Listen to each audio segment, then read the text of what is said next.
Have you ever really stopped to think about what goes into a simple chat? Today, we're going to do just that. We're going to break down the anatomy of a friendly conversation and really look at the step by step process for making plans. Let's dive in. And hey, if that question sounds familiar, you are definitely not alone.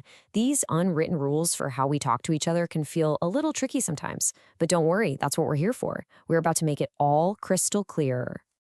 Okay, so first things first. Every great plan, every fun hangout, it all starts with one small, simple step, the opening.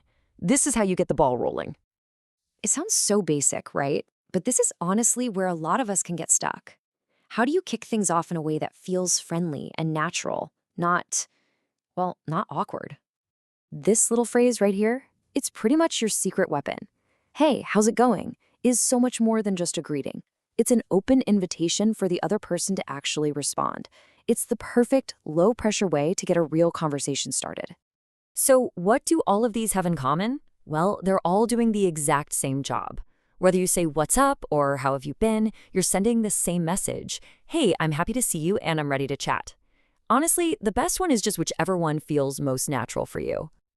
All right, so you've opened the door, you've said hello. What comes next? Well, now it's time to shift gears from that friendly small talk to the real reason you're chatting, making a plan. This is a pretty key moment in the whole exchange. You've made that nice, friendly connection. So how do you get from how are you to let's go do something without it feeling sudden or kind of weird? Let's break this one down because it's actually a perfect little formula. You've got two parts. First, you check their availability. Are you free on Saturday? That's just a polite way of respecting their time. Then you give a specific suggestion. We could catch that new sci-fi movie. That makes it super easy for them to say yes or no. And this really shows you how much tone matters, right? The formal version on the left, it's grammatically perfect, but it sounds like you're sending a business email. Friends just don't talk like that. Want to go see a movie? It's way more relaxed, direct, and just friendly. Okay, you've put the idea out there. Now comes the fun part, the negotiation. This is the little dance where you and your friend figure out the specifics and actually build the plan together. Look, it's super rare that the very first suggestion is going to work for everybody, and that's totally okay. This back and forth isn't a sign of failure. It's a completely normal and, honestly, necessary part of finding a time and place that actually works for both of you. See what they did there? Instead of just a flat, no, I'm busy, which can kind of shut the conversation down, they keep things moving. They reject one part, the afternoon, but they immediately offer a different solution.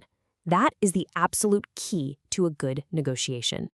It might seem complicated, but there's actually a pretty simple logical flow to all this. You've already suggested an activity. Now you're just checking availability, zeroing in on a time, and finally nailing down the place. If you follow these steps, you make sure you don't miss anything, and you end up with a solid plan.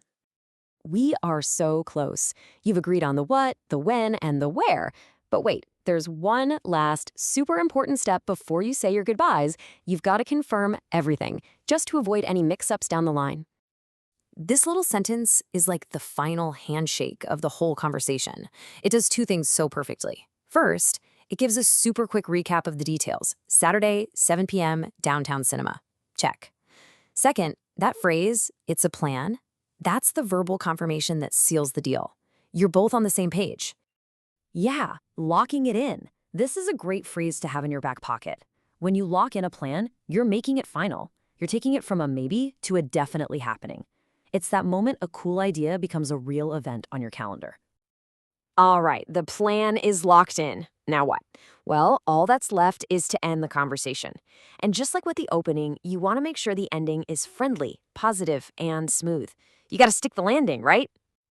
I love this one. It's just the perfect way to wrap things up because it ends everything on such a high note. Saying something like can't wait shows you're genuinely excited, which makes your friend feel good too. And see you then just reinforces that the plan is a go. And you've got options here too. See you Saturday is great because it's specific. Looking forward to it is another awesome way to show that positive energy. And something like catch you then is just a simple, effective, all-purpose way to close things out. So when you put it all together, you can really see the flow, can't you? It all makes sense. You start with that friendly opening, you make a proposal, you do a little negotiation, you get that solid confirmation, and you end with a warm farewell. Each step just builds right on top of the last one. So let's boil this whole thing down into your very own conversation toolkit. If you just keep these 5 key phrases in your head, you'll have a fantastic, simple framework for making plans in pretty much any situation. But at the end of the day, there's only one way to get really good at this, and that's practice. So my challenge to you is take what you've learned, think of a friend you want to see, and go make a plan. The more you do it, the easier and more natural it's all going to feel. Thanks for tuning in.